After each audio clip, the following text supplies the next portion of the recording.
السلام علیکم ګرانو دوستانو، بیا هم ښه راغلاست زموږ یو نوی ویډیو ته او نوی درس ته.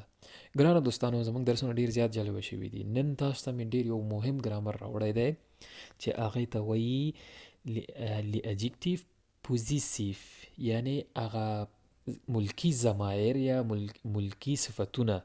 ګرانو دوستانو، دا هغه موضوعات دي چې تاسو ته په فرانسوي ژبه کې تکلم خبرې ډیر زیات اسانه کوي، او کوم فرانسوي چې کله خبرې کوي نو تاسو به په خبره ډیر ښه پوهیږئ. دغه ګرامر دی چې تاسو ته به فرانسوي نورم لا ښه زده کوي. ګران دوستان، دغه ضمایر چې تاسو په دې صفحه کې ګورئ، نن موږ تاسو په دغه باندې خبرې کوو، دا تشریح کوو، د دې لپاره مثالونه بیانوو او تاسو به خپل ځان سره تکراروئ، لیکي به یې او کتابچو کې به یې لیکئ او ډیر زیات به یې تکراروئ تر څو دا زده شي. ځکه ما اول درسونه کې ویلو چې دغه درې مهارتونه لیکل، لوستل او ډیر تکرارول دغه ژبه تاسو زده کوي. ښه ګرانو دوستانو، یو درې نکتې دي چې تاسو ته وایم. څنګه چې په ډېر ضمایرو کې مذکر مؤنث دې کې هم شته، که هغه یو کلمه وي او کوم شخص مذکر وي او که ښځه وي که سړی وي، هر شی چې وي مذکر او مؤنث پکې شته. دا هم رسمي ډول استعمالیږي او هم غیر رسمي ډول، لکه یو چاته وایي تو، کنه ته، او یو مشر سړي ته وایي وو، تاسو. دغه شکل کې د ضمایرو د صفاتو کې هم شته.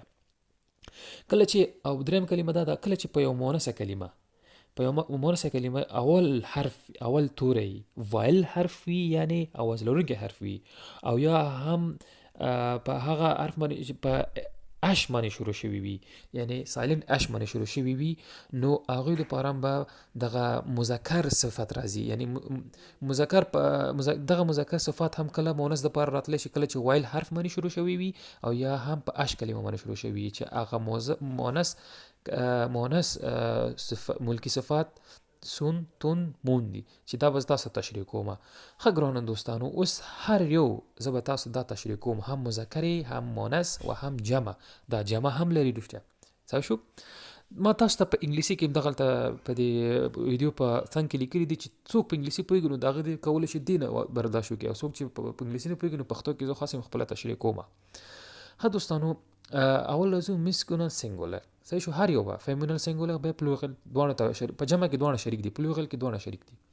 ماسکولر سینګولر ګوره، مو زما، کنه دغه ضمیر دی، کنه چې زما، دا زما دی، هغه ستا دی، ملکیت ښیي، کنه لکه دا زما دی، مو زما، تون ستا، سون داغي، سون داغي.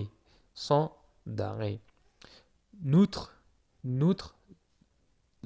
زمونږ، دا دغه دپاره استعمالیږي، لکه دا جمع نه دی، لکه دا ماغه نوتر د احترام یا رسمي ډول چې هغې دپاره استعمالیږي. ووتر ستاسو، کنه ستاسو، ستانه ستاسو. لور داغي. صحیح شو؟ داغي. دغه د اخري درې چې دي د احترام د وجې نه دي، رسمي دي، او د درې اول چې دي غیر رسمي دي. فیمینل سینګولر یعنی مؤنث مفرد، ما زما، تا ستا، سا د هغې، کنه د ښځې دپاره د هغې. نوتر، دا نوتر خو مذکر سره یو شانتې دی، نوتر لکه رسمي ده، دا هم زما معنا ورکوي. ووتر ستاسو، دا هم رسمي ده، کنه ووتر ستاسو. لور د هغوی، کنه د هغوی. او راځو پلوریل جمع دپاره، می زمونږ، تی ستاسو، سه د هغوی، نو زمونږ، دا هغه رسمي ده. وو ستاسو، دا هم جمع رسمي ده. او لور د هغوی، کنه په مثالونو کې تاسو وګورئ، په دغه انګلیسي کې ما تاسو ته لیکلي، په مثالونو کې به زه پښتو کې تاسو ته درته ښیم. ښه، مخکې د نه چې مخکې لاړ شو، ما تاسو ته ویلي وو کنه چې کله مون، تون، سون دغه ماسکولر سینګولر دا مذکر دي، خو دا په مؤنث هم راتلی شي. هغه مؤنث ته چې اول سره په وایل شروع شوي وي او یا هم هش راغلی وي. مثالونو کې به تاسو ته ډېره زه ښه پوهیم انشاءالله. ښه ګرانو دوستانو، دغه ضمایر دي چې مذکر او مؤنث جمع ما تاسو ته وښودل. تاسو دا ډېر ښه تکرار کوئ او په ذهن کې کښېنوئ. زه اوس تاسو ته یو په مثالونو کې هم واضح کوم. اول مثال مو، ما، می دپاره دی، لکه انګلیسي کې وایي مای، یعنی زما، زمونږ، زما. ګورئ، مون ویغ ای کاسې، زما ګیلاس مات شوی دی. اوس مونث کلمې ته وګوره. ما تاس ای کاسې، زما هغه تاس پیالې ته وایي، زما پیاله ماته شوې ده. تاس مونثه کلمه ده، ویخ چې د مذکره کلمه ده. ودې کتو ګورئ مون اغدناتور ای کاسې، زما کمپیوټر مات شوی دی. دا اغدناتور وګورئ دلته مون ورته راغی ځکه دا او چې دی دا وایل حرف دی، په وایل باندې شروع شوی. ما مخکې تاسو ته ویل ګورئ دلته راغی دا دی زما کمپیوټر مات شوی دی. جمع حالت یې وګورئ می écouteurs sont cassés. mes écouteurs دلته لیوزون کېږي ښه. mes écouteurs sont cassés.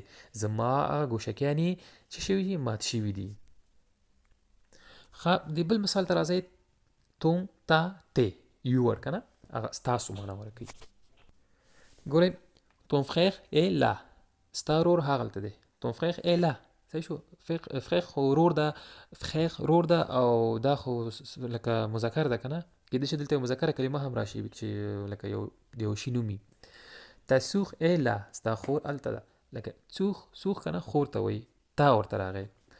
تون امی، ګورئ دا امی چې ده دلته دا فیمینن د مونث ده، خو تون ورته راغی ځکه دا په اول سر کې وایل حرف باندې شروع شوی دی. ګورئ مخکې هم تاسو ته ویله تون امی ای لا، ستا دوست هلته دی که نه، ای لا هلته دی.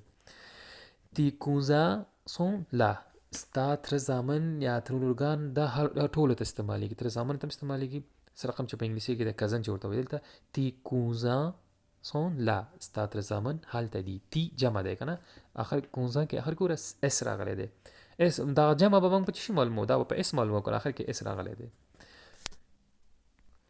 راځو بل مثال ته. sont ça دی که نه چې په انګلیسي کې مې تاسو ته لیکلی چې تاسو هغې نه معنا پیدا کولی شئ په پښتو کې چې د هغوی د هغې که نه.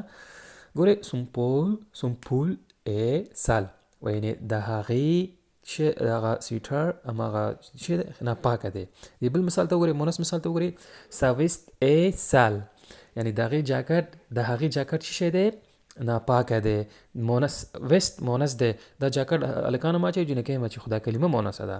او بل ته وګورئ son imperméable est sale، وایي د son imperméable که نه. دلته دا سون بیا هم راغلی دی ځکه دا ای چې دی وایل حرف دی، لکه تیرو مثالو غوندې. لکه د هغې د باران کوټ یا جمپر څه دی؟ ناپاکه دی. او بل مثال ته وګورئ. ses chaussures sont sales، د هغوی بوټونه څه شی دي؟ خیرن دي. دا یې جمع شو ګران دوستانو. ښه نوتخ دواړه یو شان دي ده، خو په استعمال کې به فرق کوي. ګورئ نوتخ rendez-vous est annulé، زمونږ که نه دا رسمي ده، داسې نه ده چې دا جمع ده ښه.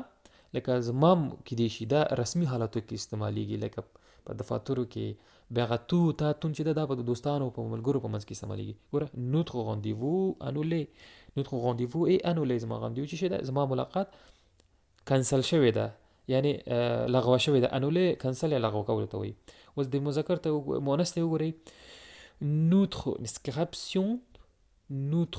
notre inscription est annulée، وایي زموږ ثبت نام نوم لیکنه چې شوی دی؟ کنسل شوی دی. دا مؤنث دی.